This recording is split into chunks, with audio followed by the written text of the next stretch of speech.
Hello नमस्ते सबैजनालाई। मैले आज मोमो खाँदैछु। यसो भिडियो बनाऊँ भनेर भिडियो बनाउन थालेको।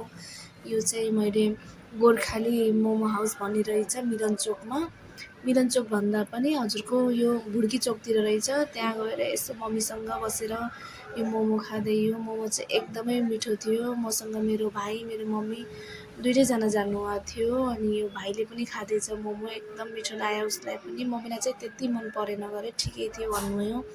यो चाहिँ रातो चटनी अनि फ्रेन्च फ्राई मगाएँ मम्मीले। मेरो बाबुको चाहिँ एकदम फेभरेट है फ्रेन्च फ्राई, फेरि उसलाई चाहिँ एकदमै मनपर्छ। अनि मम्मीलाई चाहिँ त्यति मन पर्दैन, त्यही पनि मम्मीले खानु चाहिँ भएको हो, तर खासै मन चाहिँ पर्दैन। उसलाई चाहिँ एकदमै मनपर्छ। मैले पनि यसो खाऊँ भनेर चाखेँ अनि मिठै थियो। मलाई चाहिँ यहाँको मन पर्यो खानाहरू। अनि यो चाहिँ fry momo, chicken fry momo पनि मगायौँ। त्यसपछि हामीले चाख्यौँ, त्यो पनि एकदमै मिठो थियो। यति भनेर चाहिँ अब हामी निस्किन थालेको। एकदमै मिठो लाग्यो सबै खाना। मम्मीलाई चाहिँ त्यति मन परेन। Okay guys, by.